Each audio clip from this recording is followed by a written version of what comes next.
Bismillahirrahmanirrahim. Assalamualaikum warahmatullahi wabarakatuh.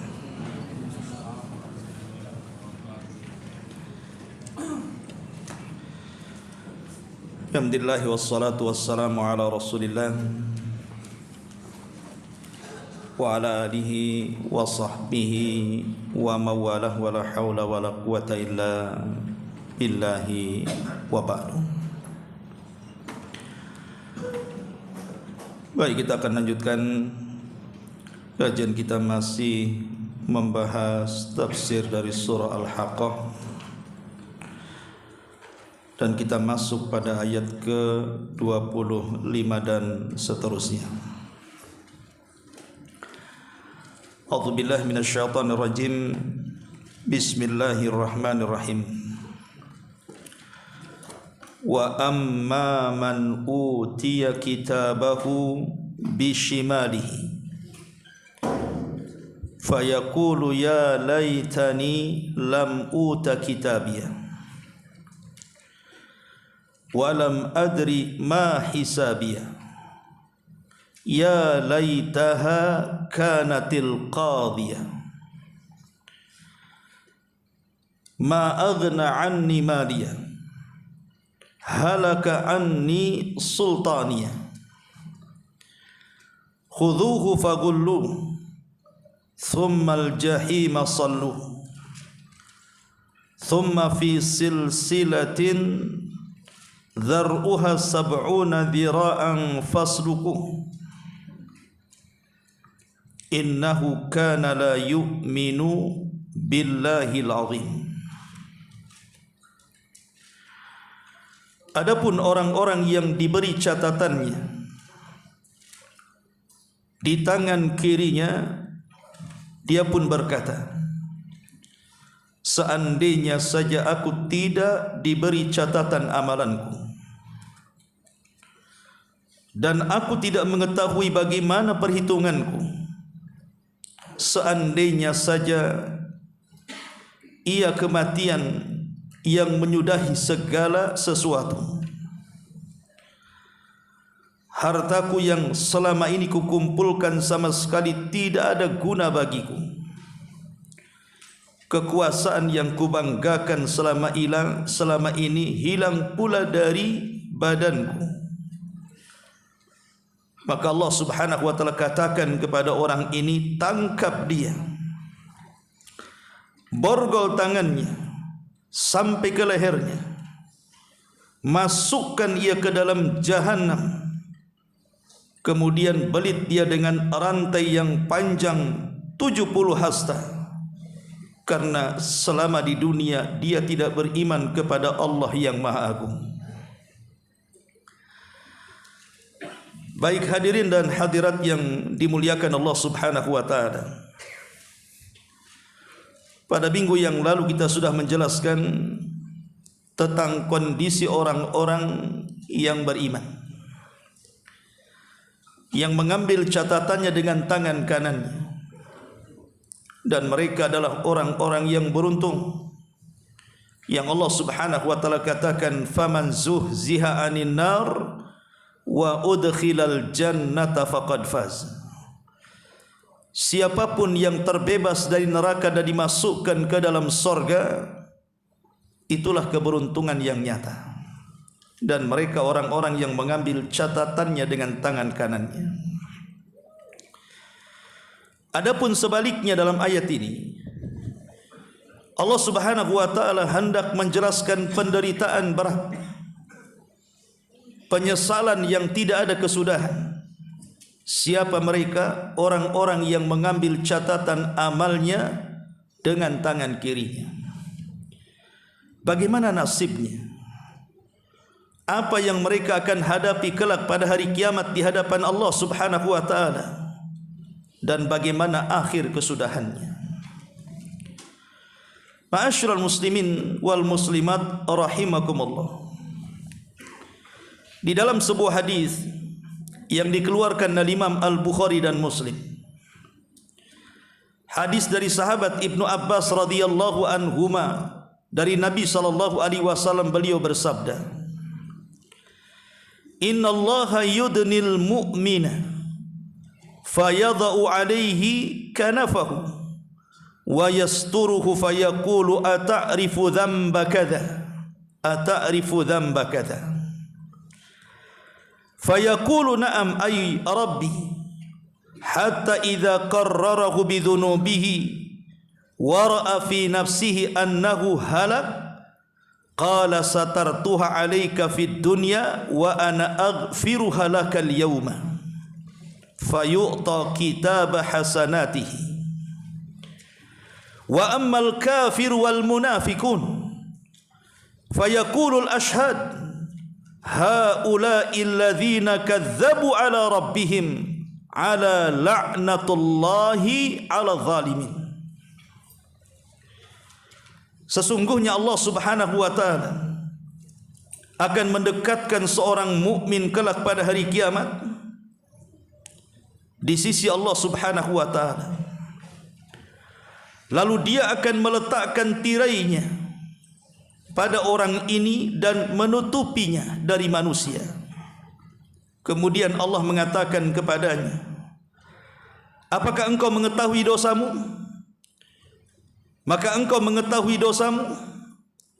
Orang yang beriman mengatakan, tentu ya Rabb, aku tahu dosaku. Sehingga ketika Allah telah menjadikan orang yang beriman ini mengakui dosa-dosanya dan dia melihat dirinya pasti akan hancur dan binasa, maka Allah katakan kepada orang-orang yang beriman, aku telah menutupi aibmu di dunia, sekarang ku ampuni dosa-dosamu di akhirat. Maka Allah Subhanahu wa taala memberikan catatan kebaikannya dan dia mengambil dengan tangan kanannya. Adapun orang-orang kafir, kata Nabi, kemudian orang-orang munafik, maka para saksi akan mengatakan di hadapan Allah, mereka ini adalah orang-orang yang telah mendustakan Tuhan mereka. Ketahuilah, bagi mereka laknat Allah yang menimpa orang-orang yang berbuat kezaliman. Ma'asyiral muslimin wal muslimat rahimani wa rahimakumullah. Hadis Bukhari Muslim ini menggambarkan kepada kita suasana ketika manusia mengambil catatan-catatan amal mereka. Kita tahu bahwa dalam catatan itu, catatan ini kan terbagi menjadi beberapa bagian. Ada satu catatan itu mengumpulkan seluruh umat manusia sejak zaman Adam sampai yang terakhir mati. Tapi ada catatan itu yang khusus umat Nabi SAW saja, di mana masing-masing manusia tercatat seluruh perbuatan dia di dunia yang harus dipertanggungjawabkan ia di akhirat di hadapan Allah Subhanahu wa taala.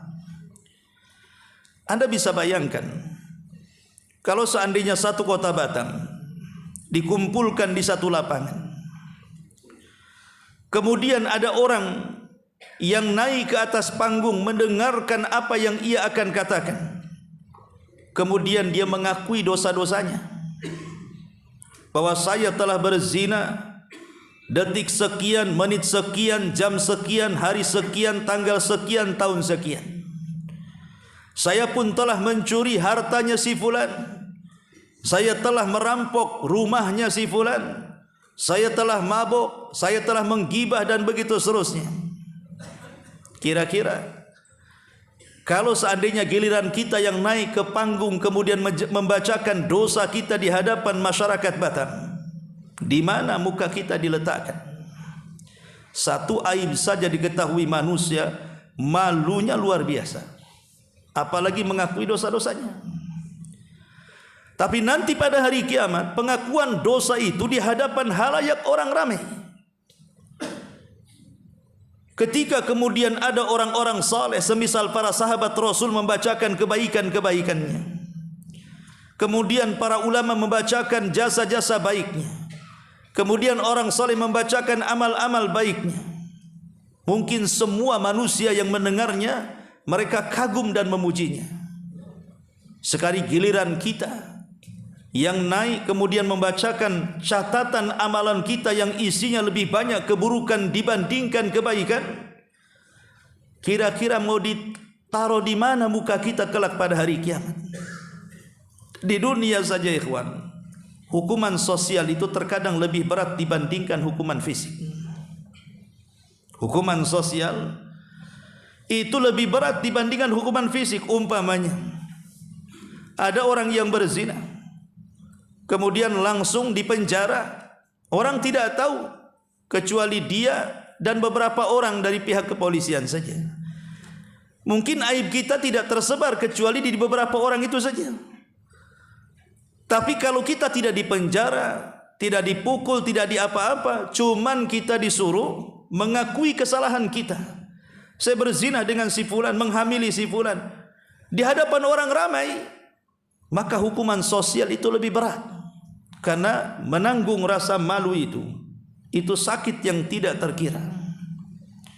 Ma'asyiral muslimin yang dimuliakan Allah Subhanahu wa taala, lah di akhirat ini hukumannya macam-macam. Hukuman sosial iya, hukuman neraka sudah menunggu. Belum lagi orang-orang yang di padang mahsyar dengan berbagai macam peristiwanya menyiksa kita.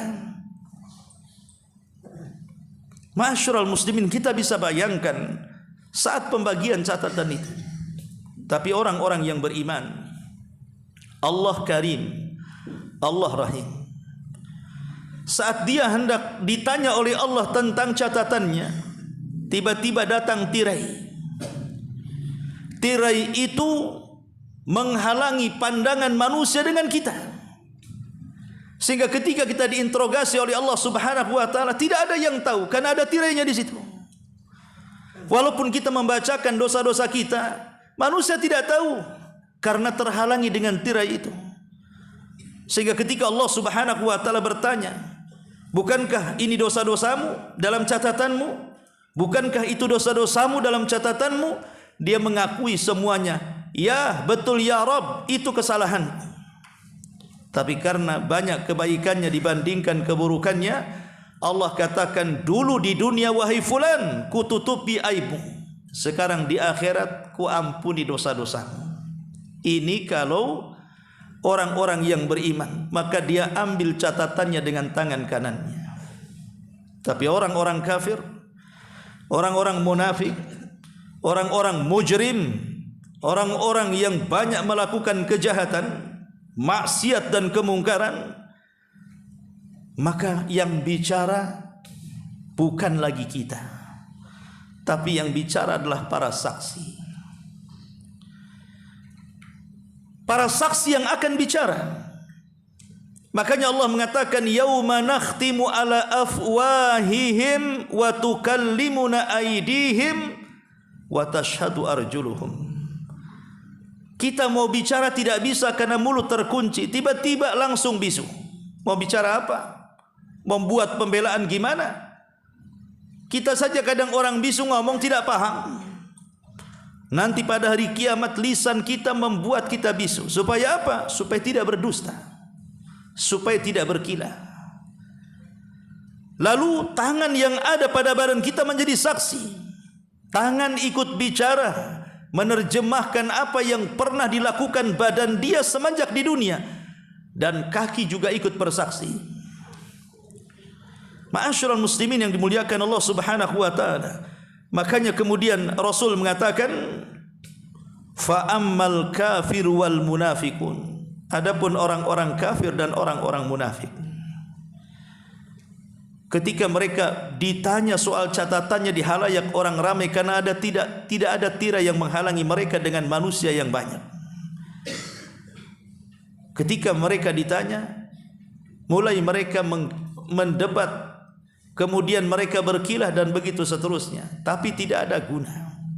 Persidangan di dunia mungkin bisa dilakukannya. Makanya Nabi SAW pernah mengatakan kepada dua orang yang sedang berkasus di pengadilan, menghadap Nabi SAW sebagai hakim putusan. Rasul mengatakan, la'alla ahadukum alhana lisanihi ala ba'din. Boleh jadi salah seorang di antara kalian mulutnya lebih cerdas bicara dibandingkan orang lain. Tapi ingat, barang siapa yang berdusta dalam ucapannya di persidangan, maka siap-siap bara api di neraka menunggunya. Di dunia dalam setiap kasus boleh jadi menang, mungkin karena kecakapan dan kepandaian bicara. Belum lagi lawyer dan pengacara, kepiawaian mereka bicara memang terkenal, mereka memang cari uang dengan bicara. Terkadang orang-orang benar pun jadi salah, orang-orang salah pun jadi benar. Orang-orang benar masuk penjara, orang-orang bersalah keluar penjara. Itu di dunia, tapi di akhirat tidak bisa melarikan diri dari kenyataan yang ada. Jangankan kita orang biasa, para lawyer yang merasa hebat di dunia pun tidak bisa membela dirinya sendiri. Karena persidangan Allah Subhanahu wa taala berdiri di atas keadilan. Allah senang dengan keadilan sebagaimana Allah benci dengan kezaliman. Ma'asyiral muslimin yang dimuliakan Allah Subhanahu wa taala. Wa ammal kafir wal munafiqun fayaqulul ashhad haula'i alladhina kadzdzabu ala rabbihim ala la'natullahi ala zalimin. Adapun mereka orang-orang kafir dan munafik, maka para saksi akan mengatakan kepada orang-orang kafir dan munafik ini, mereka itu maksudnya kafir dan munafik adalah orang yang telah mendustakan Rabb mereka. Ketahuilah laknat Allah akan ditimpakan kepada orang-orang yang zalim. Ma'asyiral muslimin yang dimuliakan Allah Azza wa Jalla. Ketika itu mau tidak mau dia harus mengambil catatannya dengan tangan kirinya, karena saksi begitu banyak. Sebenarnya Allah Subhanahu wa taala sudah cukup menjadi saksi mereka, tapi Allah Subhanahu wa taala betul-betul ingin memperkuat keadilannya, sehingga diperlukan banyak saksi untuk bukti kejahatannya. Dihadirkan para nabi, dan para nabi akan menjadi saksi bagi mereka. Setiap umat punya nabi, dan setiap nabi pada tiap umat akan menjadi saksi bagi umat masing-masing. Bahkan para malaikat akan menjadi saksi. Malaikat yang selama ini mencatat amal kita yang baik ataupun yang buruk, ma yalfidhu min qaulin illa ladaihi raqibun atid, akan bersaksi.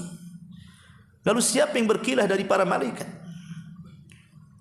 Kemudian bumi yang kita pijak ini akan bersaksi. Sehingga Allah mengatakan yauma idzin tuhadditsu akhbaraha. Pada hari itu bumi akan menghabarkan beritanya bahwa si fulan detik sekian, menit sekian, jam sekian, hari sekian, minggu kesekian, bulan kesekian, tahun kesekian, di tempat ini dia sedang maksiat kepada Allah Subhanahu wa taala. Siapa yang tidak hidup di bumi? Siapa yang tidak menginjakkan kakinya di bumi? Kita semua menginjakkan kakinya, dan kita tidak mungkin lepas dari bumi karena bumi ini punya gravitasi. Kita tidak mungkin lepas kaki kita dari bumi. Lah bumi yang kita pijak menonton kita apa yang telah kita lakukan di atasnya, dan mereka akan jadi saksi kita di hadapan Allah Subhanahu wa taala. Bahkan lebih daripada itu, anggota badan kita, itu semua akan jadi saksi. Bayangkan anggota badan kita, dari dua tangan kita ini akan bersaksi. Boleh jadi tangan kita pernah mencuri, mengambil hak orang lain, menzolimi orang lain, menyakiti orang lain, membunuh orang lain dengan tangan, maka kedua tangan akan menjadi saksi atas kejahatan kita. Kemudian kaki kita juga akan bersaksi. Kemana kaki ini dilangkahkan? Ke tempat-tempat maksiatkah kaki dilangkahkan, ataukah ke tempat-tempat ibadah kaki dilangkahkan? Kaki akan bersaksi di hadapan Allah Subhanahu wa taala kemana kaki ini dilangkahkan. Bahkan mata-mata kita akan menjadi saksi. Apakah kita punya mata sehingga seenak-enaknya memandang sepandang-pandangnya tanpa melihat halal dan haram? Ataukah kita memandang dan melihat Al-Quran kemudian membacanya, atau membaca buku-buku dakwah sebagai pengetahuannya, atau menonton YouTube yang isinya konten-konten dakwah dan yang semisalnya, ataukah sebaliknya. Semua akan jadi saksi di hadapan Allah Azza wa Jalla. Bahkan telinga juga akan jadi saksi. Apakah kita menggunakan telinga ini sedengar-dengarnya, ataukah kita pilih mana yang harus didengar, mana yang tidak? Apakah telinga kita didengarkan untuk gibahan orang, gunjingan orang, cacian orang, makian orang, fitnahan orang, atau didengarkan dengan zikir, kalamullah dan yang semacamnya? Semua akan jadi saksi. Bahkan kulit akan jadi saksi. Kulit kita lo akan jadi saksi. Sampai badan protes dan mengatakan, ya kulit, harusnya kau bela badan. Tapi kulit mengatakan, antaqanallah, Allah yang buat aku bicara. Bisa apa aku? Itulah bagaimana orang-orang yang mengambil catatan dengan tangan kirinya itu akan sulit berkilah dan tidak mungkin berkilah dan tidak akan bisa berkilah. Persidangan Allah, peradilan Allah Subhanahu wa taala sangat ketat dan sangat adil. Allah tidak akan menzalimi walaupun sebiji zarah sekalipun, baik itu kebaikan ataupun keburukan. Ma'asyiral muslimin yang dimuliakan Allah Subhanahu wa taala, dan itu saksi-saksi yang hebat, yang luar biasa, yang tidak seperti saksi di dunia yang bisa saja mereka berdusta, disogok, ataupun karena sebuah kedudukan dan yang semacamnya. Tapi saksi-saksi di akhirat tidak menerima sogokan, tidak menerima rasuah dan yang semacamnya. Ma'asyiral muslimin yang dimuliakan Allah Subhanahu wa taala, lah ketika kemudian orang-orang yang mengambil catatan dengan tangan kirinya, sudah pasti dia akan binasa. Makanya Allah mengatakan, walam adri ma hisabiyah. Seandainya saja kematian itulah yang menyudahi segalanya, kenapa aku dibangkitkan sehingga harus mempertanggungjawabkan di hadapan Allah? Mulailah dia mengungkapkan penyesalannya dan mengatakan, ya laitaha kanatil qadhiyah. Seandainya saja kematian itulah yang menyudahi segala sesuatu, ma aghna anni maliyah, halaka anni sultaniyah. Duhai, dahulu harta yang kubangga-banggakan, kenapa harta itu tidak kugunakan untuk amal saleh?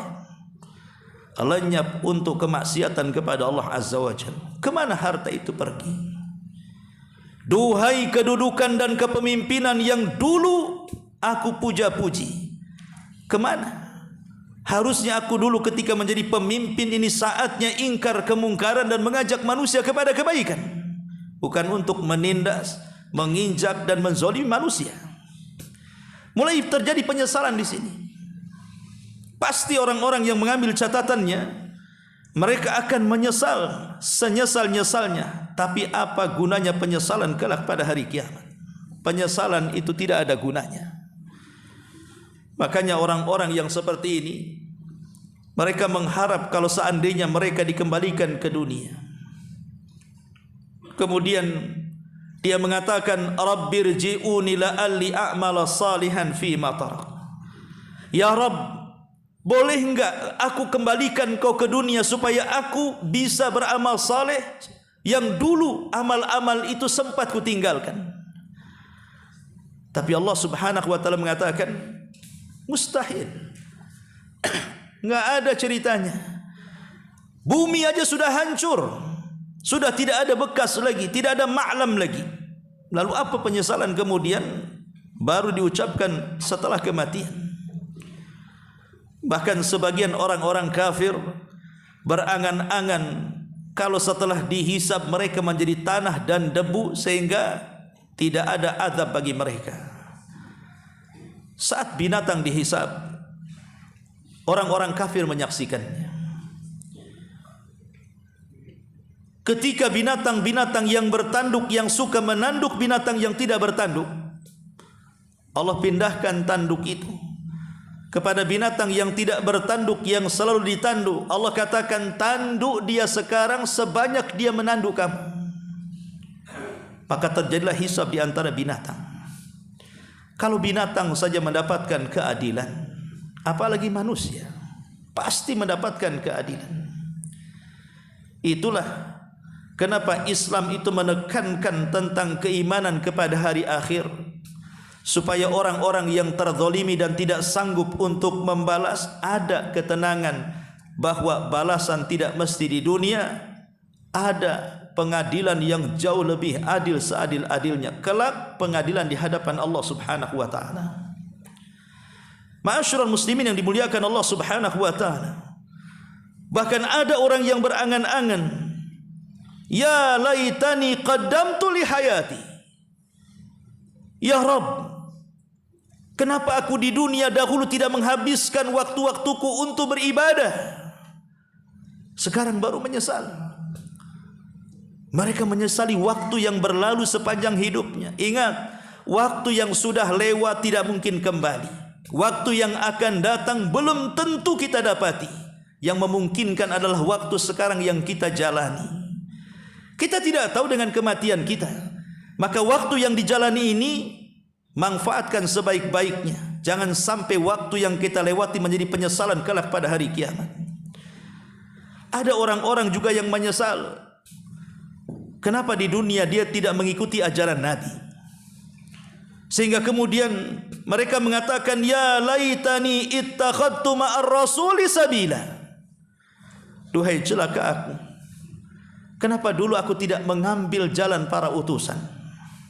Selama di dunia dia tidak mengikuti sunnah Rasul, tidak menjadikan Nabi SAW sebagai teladan, hari-harinya menentang sunnah, bahkan membenci sunnah, bahkan membenci orang yang melakukan sunnah, dan begitu seterusnya. Penyesalan terjadi. Bahkan orang-orang yang ketika di dunia suka meletakkan loyalitas kepada orang-orang kafir, menjadikan tokoh-tokoh kafir sebagai idola, dan meninggalkan tokoh-tokoh Islam tidak dijadikan idola, maka mereka akan menyesal. Kenapa di dunia saya memilih tokoh ini dan itu? Karena ingat, Rasul pernah mengatakan kepada seorang Arab Badui, anta ma'aman ahbabta, engkau di akhirat itu akan bersama idolamu. Kalau idolamu tokoh-tokoh kafir, maka anda akan bersama orang-orang kafir. Naas betul seorang artis mengatakan, kalau saya harus masuk neraka, saya bersyukur karena saya akan berjumpa dengan Lady Gaga di neraka. Ada orang kayak gitu. Dia memvonis Lady Gaga masuk neraka juga. Tidak bisa kita memvonis orang kafir yang hidup masuk neraka. Bisa saja dia dapat hidayah ketika sebelum kematiannya. Kecuali kalau sudah jelas-jelas dia mati kafir, ya jelas masuk neraka lah. Tapi kalau dia masih hidup, vonis neraka sorga itu tidak dibolehkan. Itu hak mutlak milik Allah Subhanahu wa ta'ala. Yang ada kita doakan hidayah. Nabi saja tidak pernah memvonis manusia di zamannya ketika hidup bahwa si fulan masuk neraka, tidak. Rasul justru mendoakan orang-orang kafir dengan doanya yang masyhur, Allahumma hdi biqaumin fa innahum la ya'lamun. Ya Allah, berikan hidayah kepada mereka karena mereka kaum yang tidak tahu. Mereka kaum yang tidak tahu. Ma'asyiral muslimin yang dimuliakan Allah Subhanahu wa taala. Jadi banyak penyesalan pada hari kiamat bagi orang-orang kafir, munafik dan orang-orang mujrim. Mereka menyesal dengan apa yang telah dilakukan kedua tangannya. Ya laitani qaddamtu li hayati. Lalu kapan penyesalan itu terjadi? Pertama, saat mengambil catatan dengan tangan kirinya. Disitulah penyesalan luar biasa bagi penduduk akhirat. Tidak bisa diulang kembali. Tangan kiri ya tetap tangan kiri, menunjukkan kekafirannya. Yang kedua, penyesalan itu akan terjadi ketika melihat api neraka yang bergejolak. Saat manusia dikumpulkan di padang mahsyar, Allah katakan waji'a bi jahannam yauma idzin yatadzakkarul insanu anna lahu dzikra. Ketika didatangkan jahanam di hadapan manusia, gemuruhnya terdengar. besarnya terlihat, sehingga mereka mengatakan Rabbana absarna wa sami'na, ya Rabb, kami sudah melihat jahanam, kami sudah mendengar gemuruh jahanam. Absarna wa sami'na farji'na na'mal salihan.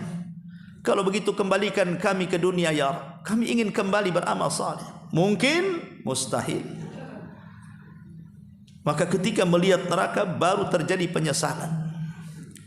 Yang ketiga, saat mereka betul-betul dimasukkan ke dalam neraka, maka mereka menyesali luar biasa perbuatan mereka. Bahkan mereka ingin mati tapi tidak bisa. Innakum makithun, kalian akan tetap tinggal, tidak akan hidup, tidak akan pernah mati. Karena setiap kali mati dihidupkan kembali, setiap kali mati dihidupkan kembali. Begitulah kondisi penduduk neraka. Itulah penyesalan. Lah salah satu penyesalan itu ketika dia membaca kitabnya, catatannya, kemudian dia mengambil dengan tangan kirinya. Ma'asyiral muslimin yang dimuliakan Allah Subhanahu wa taala. Inilah penyesalan yang sesungguhnya. Ma aghna anni maliyah halaka anni sultaniyah. Satu hari Harun Ar-Rasyid rahimahullahu taala, seorang khalifah, sebelum wafatnya Harun Ar-Rasyid ini, dia meminta kepada orang-orang di sekitarnya agar dia melihat lubang kuburannya. Sudahkah digali atau belum? Maka orang-orang mengatakan, ya khalifah, kuburanmu sudah digali, dan itu atas titah perintahmu. Kenapa kau memerintahkan seperti itu? Bukankah kau masih hidup? Kenapa kau ingin digalikan kuburanmu? Kata sang khalifah mengatakan, ihmiluni ilal qabri, bawa aku ke lubang kuburan itu. Padahal masih hidup, bawa aku ke lubang kuburan itu. Maka dibawalah dia ke pekuburan kaum muslimin dan diperlihatkan lubang kuburannya. Maka sang khalifah tiba-tiba menangis melihat lubang kuburan itu, padahal dia masih hidup. Dan dia mengatakan, ma agna anni maliyah halaka anni sultaniyah. Dia baca ayat ini, duhai kiranya harta yang banyak yang kubanggakan, untuk apa harta itu kalau aku sudah masuk ke lubang yang kecil ini?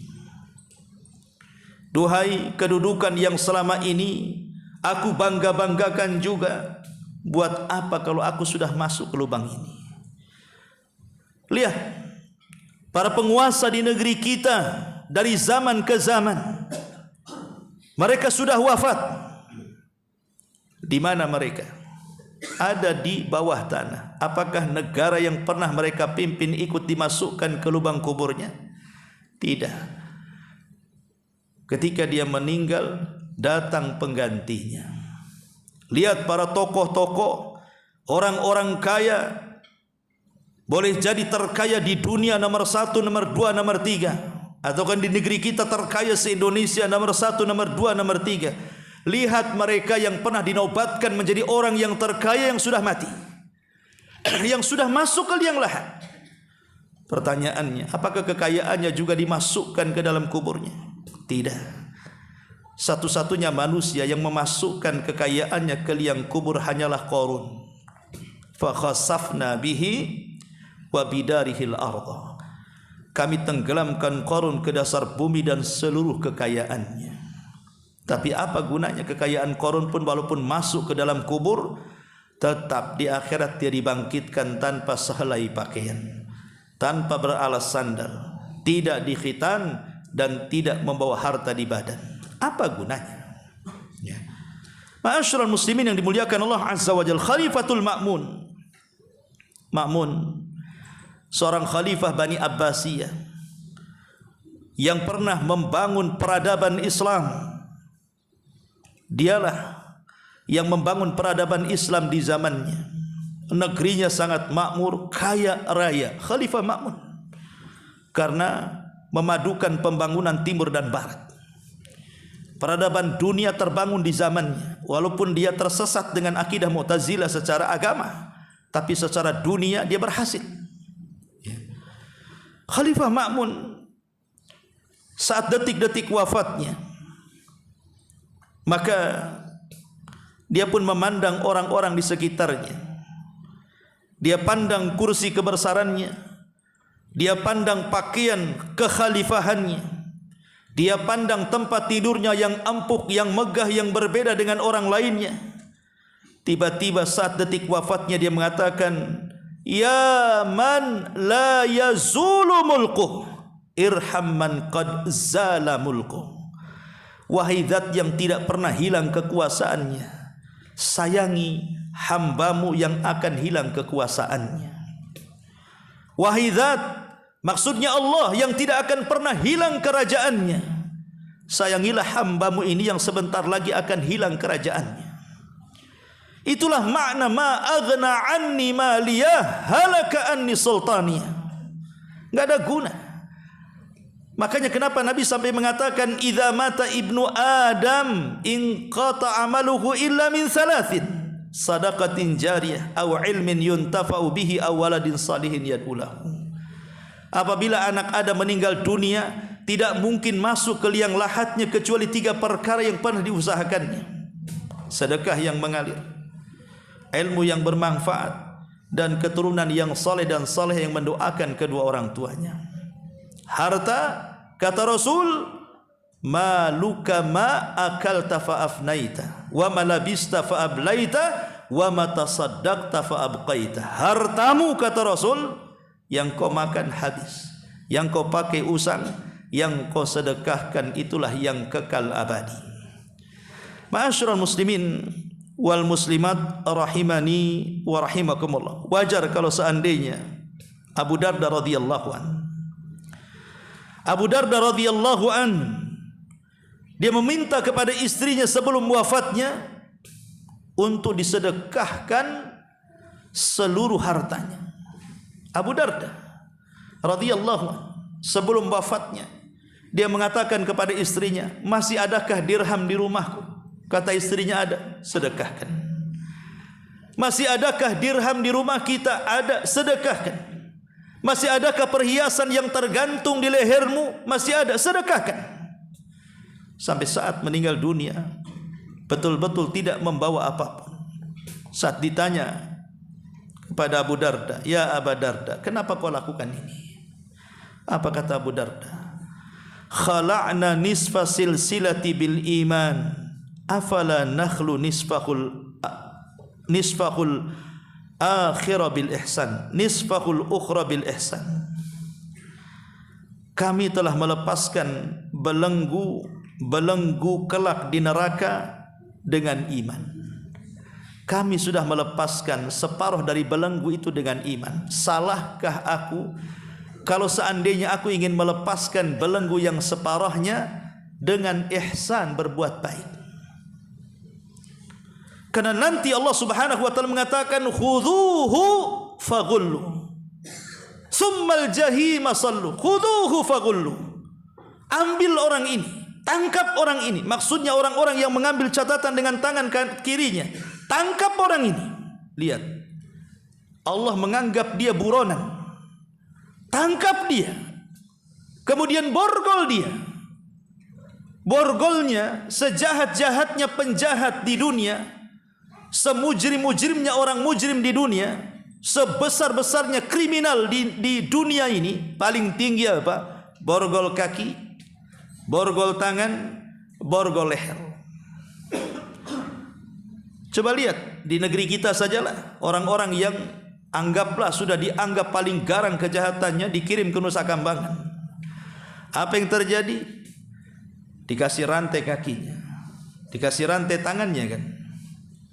Ini di Indonesia, mungkin di barat lebih kejam lagi sana. Tapi di akhirat jauh tidak terbayangkan kekejamannya. Karena rantai itu bukan diletakkan di kaki, di tangan, ataupun diletakkan di leher, tapi dimusukkan ke mulutnya, kemudian keluar dari lubang duburnya. Anda bisa bayangkan. Dan itu tidak membuat dia mati. yang ada kesakitan yang terus-menerus tidak ada berhentinya. Kita saja membayangkannya seperti apa, rantai dimasukkan ke mulut, keluar dari lubang duburnya, kemudian ditarik-tarik dimasukkan ke dalam jahanam. Itulah makna khudhuhu, tangkap dia, faghulluh, borgol dia, tsummal jahima salluh, masukkan ke dalam jahim. Itulah tempat tinggalnya, kata Allah.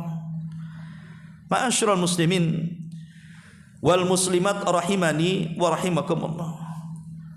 Makanya kita lihat bahwa bagaimana ruginya orang-orang yang mengambil catatan dengan tangan kirinya, betapa beruntungnya orang-orang yang mengambil catatan dengan tangan kanannya. Karena di sini Allah Subhanahu wa taala menggambarkan bagaimana penyesalan yang hebat orang-orang yang mengambil dengan catatan dengan tangan kirinya. Mereka dipastikan tidak ada keuntungannya, sama sekali tidak akan lari dari kerugian, pasti dimasukkan ke dalam adab jahannam.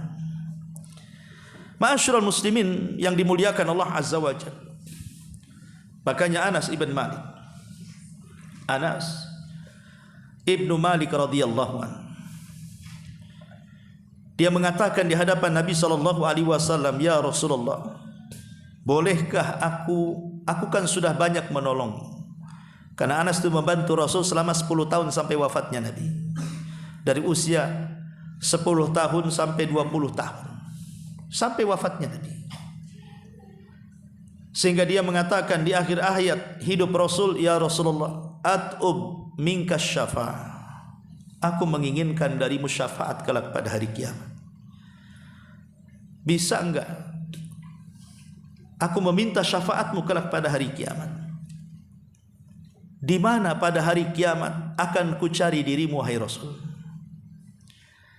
Maka Nabi SAW mengatakan, kalau begitu temui aku indal haudi, temui aku di telagaku. Kata Nabi SAW, ya, kata Anas bin Malik radhiyallahu mengatakan, ya Rasulullah, illam ajidka indal haudi, kalau aku tidak mendapati dirimu di telaga, aina ajiduka yaumal qiyamah, kalau begitu ku cari di mana lagi pada hari kiamat? Kata Nabi SAW, indal mawazin, temui aku di tempat penimbangan amal. Rasul, kalau seandainya ku cari dirimu di penimbangan amal dan aku tidak mendapatkan dirimu, kemana lagi ku cari dirimu pada hari kiamat? Maka Nabi SAW mengatakan, carilah aku. Ada yang mengatakan indas sirat, di titian. Ada yang mengatakan inda tatayyur as-suhuf, ketika orang dibagi-bagi catatannya. Lah di sini menunjukkan bahwa pembagian catatan itu bagian penyelamatan. Tergantung dia bisa mengambil dengan tangan yang mana. Kalau dia mengambil dengan tangan kanannya, selamat dia. Kalau dia mengambil dengan tangan kirinya, rugi dia. Makanya wajar Aisyah ummul mukminin radhiyallahu anha sampai menangis ketika Nabi SAW berada di giliran ummul mukminin Aisyah radhiyallahu anha. Aisyah ini kebiasaannya, ketika Rasul berada di gilirannya, maka dia tidak akan pernah tidur sebelum Rasul tidur. Dan kepala Nabi akan diletakkan di paha sebagai bantalnya. Sambil ngobrol, kemudian Rasul ngantuk, kemudian Rasul tidur, baru oleh Aisyah dipindahkan ke bantal. Begitu romantisnya Aisyah dengan Nabi. Tapi satu hari, entah kenapa Aisyah radhiyallahu anha memandangi wajah Rasul begitu lama, sampai akhirnya tiba-tiba matanya berkaca-kaca, dan dari kedua matanya Aisyah ummul mukminin meneteskan kedua air mata persis menetes di pipi baginda sallallahu alaihi wasallam. Otomatis Nabi terbangun, bagaimanapun ada tetesan air mata, sambil memandang Aisyah radhiyallahu anha. Ya Aisyah, walima tabkin walima dumu, kenapa engkau bisa menangis? Kenapa engkau bisa meneteskan air mata? Ada apa gerangan wahai Aisyah? Maka Aisyah radhiyallahu anha mengatakan, ya Rasulullah, tadzakartu yaumal qiyamah. Rasul, aku ingat hari kiamat. Hal tadkuru bina yaumal qiyamah ya Rasulullah. Apakah engkau akan mengingatku pada hari kiamat wahai Rasul? Apakah engkau akan mengingat keluargamu wahai Rasul? Mengingat diriku wahai Rasul pada hari kiamat? Maka Nabi SAW mengatakan, ya Aisyah, amma fi thalathati mawatin fala yadhkuru ahadun ahada. Aisyah, di 3 tempat orang tidak mungkin memikirkan siapapun kecuali dirinya sendiri. Kemudian Rasul mengatakan, pertama, indal mawazin, di tempat penimbangan amal. Orang tidak akan mikir siapapun. Yang dipikirkan apakah timbangan amalnya berat ataukah timbangan amalnya ringan. Wa indas sirat, saat dia meniti titian siratal mustaqim, orang tidak akan mikir siapapun. Jangan lagi bicara mikir orang. Mikir orang-orang yang kita cintai saja tidak terpikirkan. Yang dipikirkannya apakah dia bisa menyeberangi atau tidak. Sebab kalau tidak bisa menyeberangi, maka dia akan jatuh dari titian itu 70 tahun baru sampai di dasar jahanam. Wa inda tatayyur as-suhub, dan ketika melihat catatan diterbang-terbangkan, orang tidak akan ingat siapapun sampai dia mampu mengambil catatan dengan tangan kanannya, ataukah sebaliknya dia mengambil dengan catatan itu dengan tangan kirinya. Lihat dahsyatnya pada hari kiamat. Wallahu a'lam. Alarm sudah bunyi. Subhanakallahumma bihamdika asyhadu an la ilaha illa anta astaghfiruka wa atubu ilaik. Allahu ta'ala alam. Assalamualaikum warahmatullahi wabarakatuh.